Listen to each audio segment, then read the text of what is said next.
Well, hello there, and welcome to Mr. C's presentation on reducing fractions. I brought my buddy Daniel here to help me. He is on his way to becoming a math master, and he's going to answer some questions and co-star in this video with me today. Are you excited, Daniel? Yeah. You should be. You're going to be a star. All right, here we go. This is one of the main concepts of fractions. If you don't know how to reduce them, you're not going to be able to do a lot of things that comes next. And what we're doing here is using our knowledge of factors. If you don't know your factors to 144, you are watching the wrong video. You're mastering the wrong skills. Know your factors before you learn how to reduce fractions. Right, Daniel? Yeah. All right, cool. So why is this important? There's a whole bunch of reasons why it's important.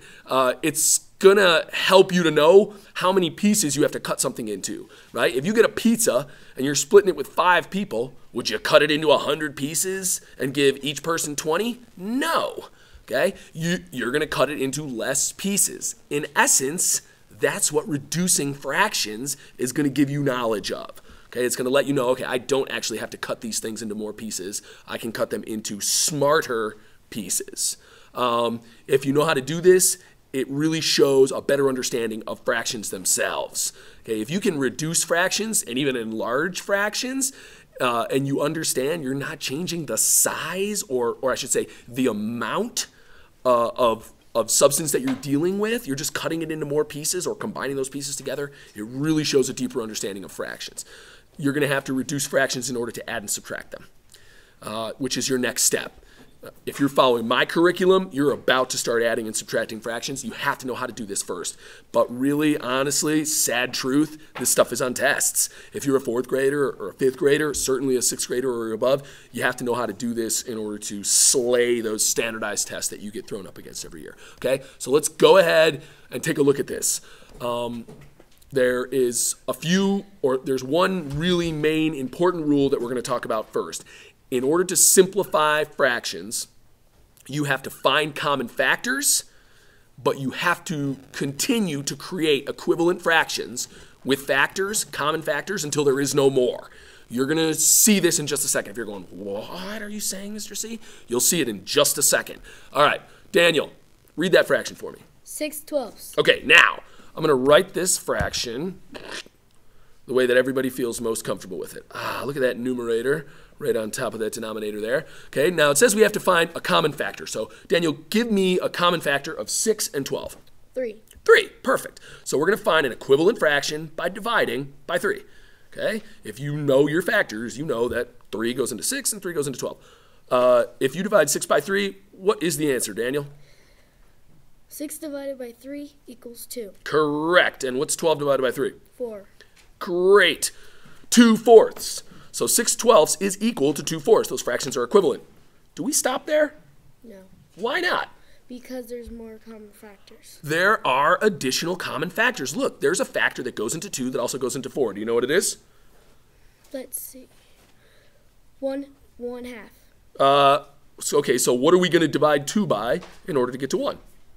2 divided by 2. Correct. So we're going to divide the numerator and the denominator by 2 because 2 is a factor of 2 and it's also a factor of 4. So 2 divided by 2 equals what, Daniel? 1. Good. And 4 divided by 2 equals what, Daniel? 2. 2. There we go. That's it. When you get to 1 in the numerator, you're done.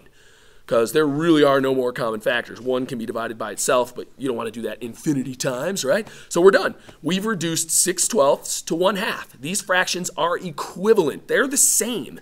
If you ate 6/12 of a pizza, you have eaten 1/2 of a pizza. And we just use division, right, to take fractions that we might be less familiar with and turn them into simplified fractions, right? We've shrunken the numbers, though we haven't shrunken the portion itself, if that makes any sense. Okay, we're going to do this again. Read that fraction for me, Daniel. 16/24. 16/24. Very good. Is there a common factor that 16 and 24 both share? 8. 8. He picked a good one, right? The larger the common factor that you pick, the less chance there is that you can reduce it further. Okay, he could have picked 4. 4 goes into 16, 4 goes into 24. He could have picked 2. 2 goes into 16 and 24, right? But then you're going to run into that instance where you have to divide again. He picked 8. That was the smart one. All right, so I'm going to write this fraction, 16/24. We are going to divide by the common factor of 8. All right, Daniel, what's 16 divided by 8? 2. Correct. And what's 24 divided by 8? 3. Correct. Do 2 and 3 share any common factors? No. No, we're done. That's it. One step. We divided by 8. He picked an awesome factor. High five. All right. Cool. Now, if he picked 4, right, the answer would have been, 16 divided by 4 equals 4, and 24 divided by 4 equals 6. 4, 6. There's another common factor there, so you would reduce it down, and eventually you would have gotten to this very same fraction, 2/3. 16/24 is equal to 2/3. Okay? You're going to have to practice doing this, but first we're going to quickly go over some things that we learned. What did we learn? Daniel, tell them what we learned. Reducing fractions is similar to finding equivalent fractions. Yeah, if you know how to find equivalent fractions, well, you're only using half of that process, really. We're not using multiples. We're only using factors. We just may be using it a couple of times before we get to that completely simplified fraction. All right? Next. You have to be able to find common factors in order to reduce fractions. Yeah, if you don't know factors, stop now. Learn that first.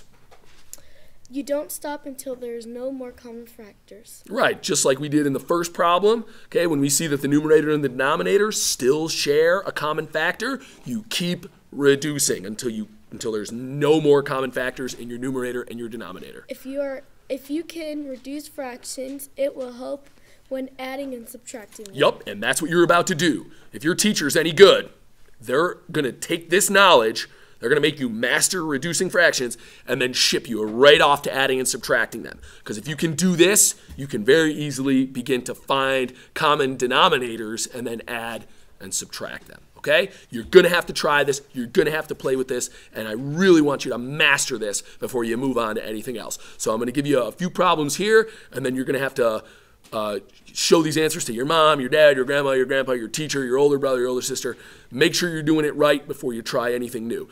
I'm going to give you 3 fractions. I want you to reduce all of them to the lowest possible terms. So don't stop until the numerator and the denominator share no more factors. Okay? Go ahead, Daniel, read this one. 9/27. All right, and the second one? 12/15. And your last one. This one's challenging.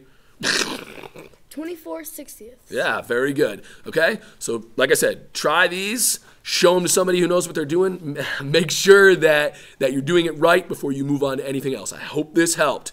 You want to say goodbye, Daniel? Goodbye. Goodbye.